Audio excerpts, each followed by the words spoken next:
Here we are back again, playing the next unplayed game on my Steam library, which is a game called Lumber Island, That Special Place. This is a first-person adventure horror game. You wake up on the titular Lumber Island and you go exploring. That's pretty much it. You've thrown into it straight away. There's no tutorial, no introduction.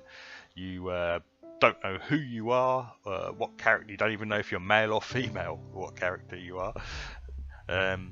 And off you go. You start walking about. It's dark, it's nighttime, it's quite atmospheric, and the game sort of reveals itself to you through handwritten notes that you find lying about, that kind of give you some story, some info, and quite often some tips or some clues on what you need to do to progress.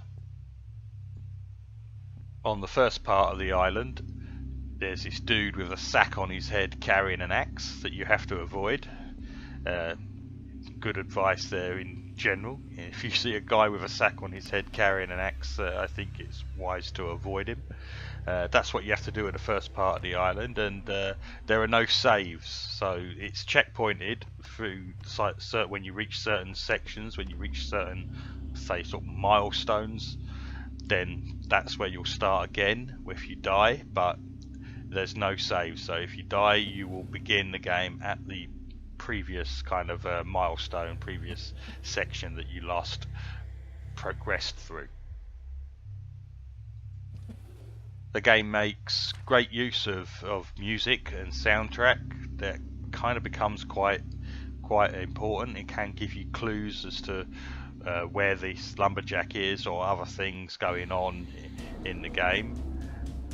Some of the puzzles to work out I found a little bit frustrating, and I did find myself resorting to Google on more than one occasion in order to find out how to progress, mainly because I wasn't giving it a lot of patience myself. I just really wanted to play the game and play it through, and I didn't want to spend ages trying to figure out stuff, so I gave stuff a fair shake, a few minutes. But if I couldn't start figuring out stuff after sort of 5 minutes, then I went to Google. So if you like giving stuff more of a shake, more of a puzzle out yourself, then you might get longer out of it. But in all, the game lasted me about 2.5 hours to complete, so it is quite short.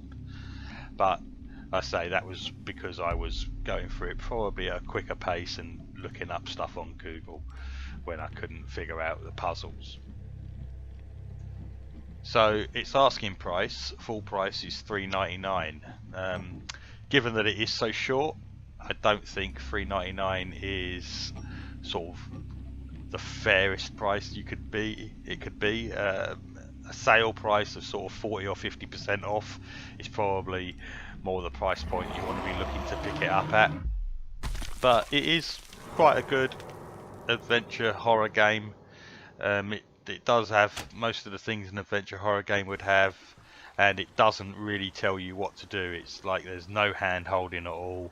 You are just left to work out stuff yourself, and if you like that kind of experience, then this is definitely one for you. It's very bare bones. There's no inventory to it or anything. You pick up items, and when you get to the point where you can use them, it'll be used. There's no UI, anything like that, except for your crosshair, which does sort of change to a different icon when you're over something you can interact with. So yeah, that's Lumber Island, That Special Place, a reasonable first-person horror adventure.